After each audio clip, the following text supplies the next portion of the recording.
Good afternoon, everybody. Thank you for sticking around.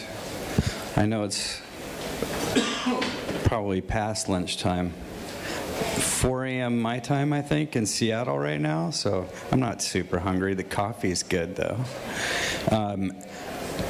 So today, I wanted to share my knowledge and experience about retaining players and creating an experience that they want to come back to every day, hopefully like 10 times a day. I have been making mid-course strategy mobile games free to play for the past 8 years, and prior to that working in MMORPGs for a Korean developer called NCSoft. I've been making software for 20 years. I actually did my first computer training. Hey, Bill. I did my first computer training 20 years ago right here on this street. So it's very fun for me to come full circle and be back in this neighborhood. This is I love London, so it's fun to be here. But like I said, I started at NCSoft, and that's where I cut my teeth on free-to-play, and then have been managing games at King, largely doing things like managing the live product and driving revenue and retention with those products, as well as developing new concepts and getting those launched. The top two products that I worked on were Paradise Bay and Battle Nations. They generated combined north of $200 million in revenue, contributing back to the business. So I'm very proud of the numbers that we did on that. And with Paradise Bay, I did a lot of experimentation over the last 2-3 years. And so I have a tremendous amount of learnings about what performs the best in market by doing, the last talk was exactly the right thing. So doing A/B tests, I was doing ABCD tests of pretty big cohorts. About year 3.5 for Paradise Bay, our DAU is about 500,000. So had a good wide audience to work with. So that's where the knowledge that I'll be sharing today comes from. My next big thing is I stood up a company here in Seattle called Perfect Day for me making mobile games free to play with my team. I've worked with them for nearly 10 years now. That is a perfect day. It's so much fun to go to work, and we're developing something really fun. So for this group, how many of you guys are developers? A lot, okay. And then of developers doing hyper-casual, almost 1.5 people. And then mid-core, or 1, 2, hardcore, 4x. Okay, so I'll talk about those different types of games. This is really a product management talk, so I'm going to cover how I view the market and how, the way I think about what to provide to the different types of players in the different genre types. And then I'll tell you effectively how I train my team to think about our product when we're developing for retention. These are the past games my team's worked on. We've had a lot of experience and pool all of that knowledge into building out the what's next. For me, that's creating universes and worlds that people want to come back to every day, and like I said, a lot of times per day. And so first I want to tell you how I think about the mobile games market space. I'm not a graphic designer, so please go easy, don't judge. So the kind of three main categories that I think about in the marketplace are casual, mid-core, and hardcore. And so, and the way I think about them is, I think the analogs work well here of tic-tac-toe. How many people know how to play tic-tac-toe? Everyone. Well, no, that was like 30%. You guys need to get out more. Oh. And then casual to mid-core, I think is a good analog because you get into a flow state, really intense, trying to be very productive. So I equate it to knitting, especially like the Paradise Bay game that I created. Very purposefully to be kind of focused attention. How many people knit? None. Okay. Yeah, you can see I learned how to knit, so I'm the one. And then hardcore, obviously sword fighting is a good analog for that. How many people sword fight? Yeah, oh shit, 3 people. That's awesome. So in games it's fun because I always get a wider reach in terms of how many people actually do fight with swords. But so these are, the relative scope of reach that you can get with these types of products. And there's also kind of a good analog for revenue. And basically the difficulty and stakes increase, so you're going to get less people willing to get into these high urgency, super competitive spaces in the hardcore realm, whereas casual, everyone can play tic-tac-toe. It's kind of, casual games are generally solo experiences. Some have social, but it's never high pressure with social. And then conversely, LTV for these casual games, very small, and mid-core gets larger, and hardcore can be massive if you can really, focus on that niche vertical player base and provide them with the experience where you're driving the crazy numbers with things like Guild Wars, if you've got a really powerful game.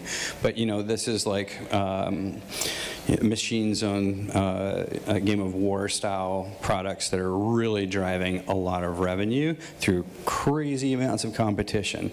They're managed very focused and really driving urgency, and then therefore driving massive spend. But the analogs also work with kind of price point. So for $1.99, you can get a pencil and paper. You can play a game of tic-tac-toe.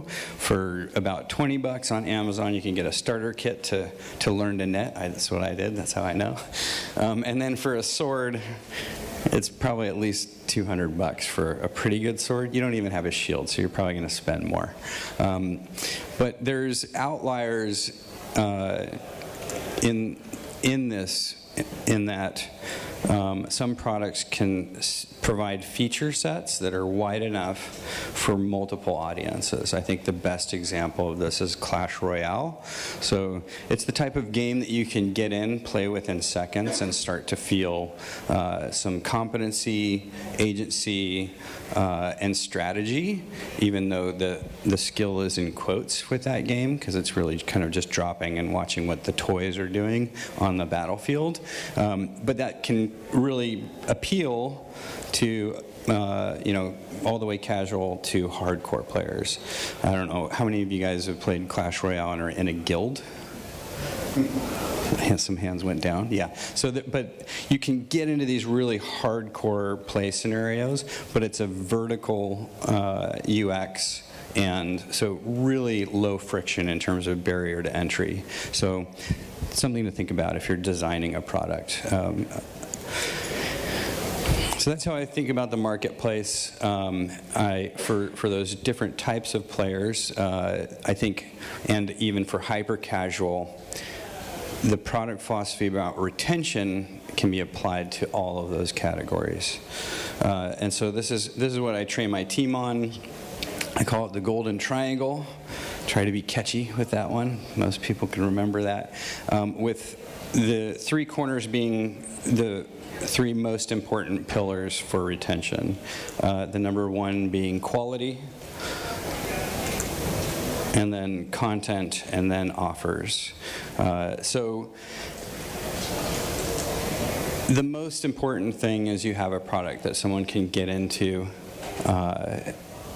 trust, feel confident that if they're going to make a purchase, that when they come back their inventory is going to be at the right level, or that they can actually get in the game. And so this is a really basic foundational element, and I can't stress this enough as a product manager, that this is where you start. If you don't have this, you do not move on. So or if you are missing marks on this and you're losing players as a result, it can cause massive churn if someone logs in and they get an error message, right? And so that's when my team and we just war room and stay up all night or however long it takes to bring servers back up. We have been working on the platform, bespoke server system to provide us that reliability for the past almost 10 years. And so we've gotten out of the weeds for a lot of this kind of problem. But as a product manager, I just can't stress enough how important it is to focus on that as #1 priority. And don't move on to content or offers, because they just don't matter unless you have #1. So examples of quality: frames per second. This is obviously something that actually really does have an impact. Frame rate does have an impact in your amount of churn. 3 to 5 nines of uptime. You want to have as stable a product as possible. Again, with free-to-play, it's just so important that you're building trust with your customer, with the player. And if someone logs in and they feel like they can't actually access the thing that they purchased in the past, or the world isn't stable, then it just doesn't matter. The other important thing in the kinds of games that I build, they're very, universe and story driven, somewhere where someone wants to escape to, feel happy and entertained by, and hopefully brings them joy to spend time there. And so having the highest quality in terms of if you're going to have narrative characters and that story, doing it really well. And then the bottom two are just well-polished graphics and visuals. So I know with the kind of 6-week dev timelines for hyper-casual, this doesn't, it's a very different product strategy. I would say, going back to my previous slide, I was trying to tease this out of the speaker 2 speakers ago about what is the actual LTV for our average revenue per user for hyper casual, and it's with ads, it's just a lot smaller potential than you get with someone that's willing to invest in the game world that you've built for a mid-course strategy game. So obviously with the products that I work on, I do want to convert non-pairs to pairs, so I've got a lot of strategies around that. And then for those never pairs, I do create ad strategies. I think the best implementation I did was in Paradise Bay, where it was a very well integrated thematically ad viewing experience into the world.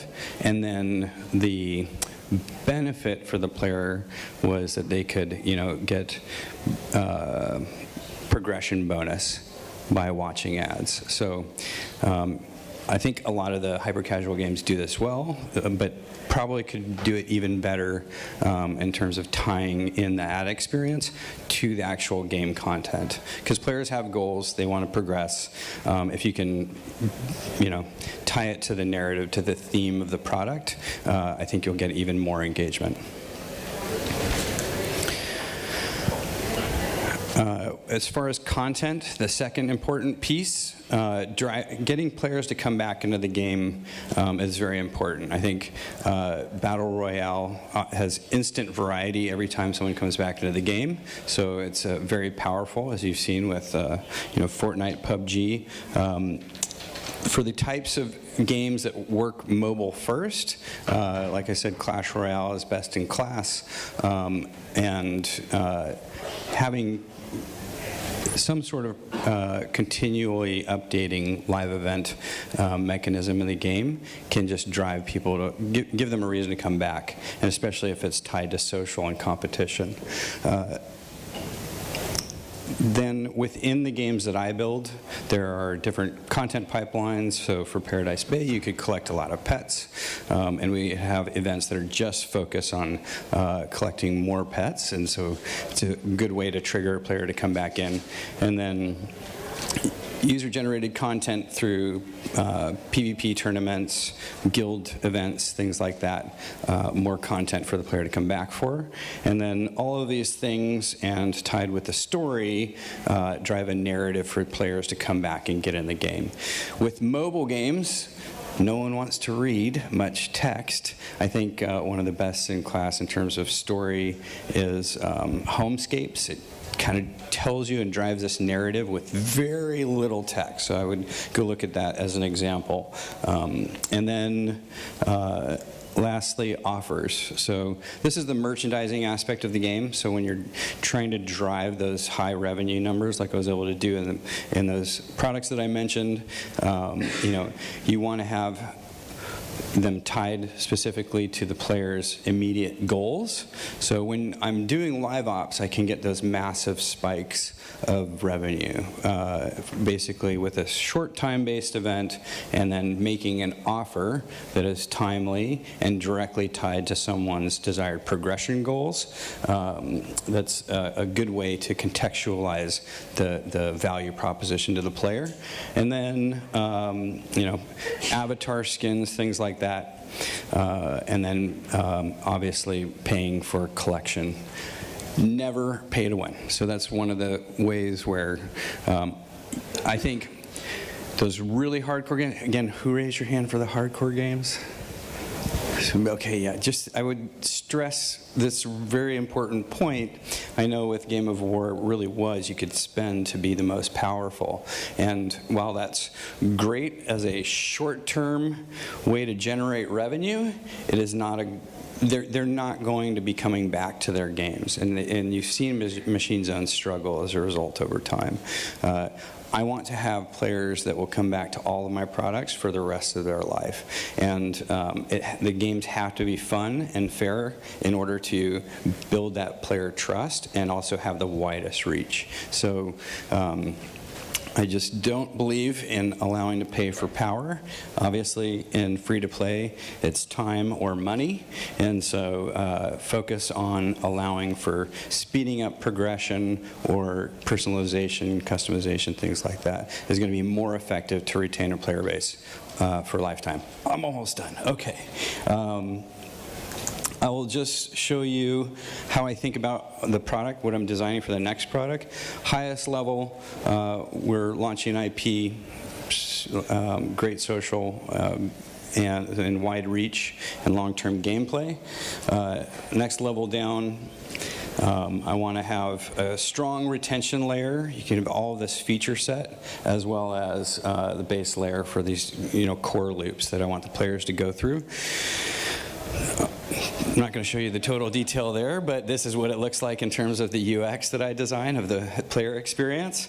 I've got a core loop that's really focused, and everything in terms of that content as well as the offerings tied directly into the progression in this loop. And this is the IP we're creating. Again, like I said, I'm focused on creating worlds that people want to spend a lot of time in, things that are very engaging, and characters and story that people want to fall in love with. Any questions for me? Do I have time for questions? Sure, you got time for a couple. Yeah, okay. No? Seeing none, probably we need to let that soak in. Yeah. And then, do you have a booth presence outside today? No, just me. So if you are interested in talking more, you're welcome to track me down. I'll bring up my email here. And then, or if you want to see the game prototype that I'm working on for the What's Next, happy to show it to you. And there's my email if you want to reach out to me. Thanks, everybody, for your time and attention. Much appreciated. Josh, thank you very much. Thanks for having me.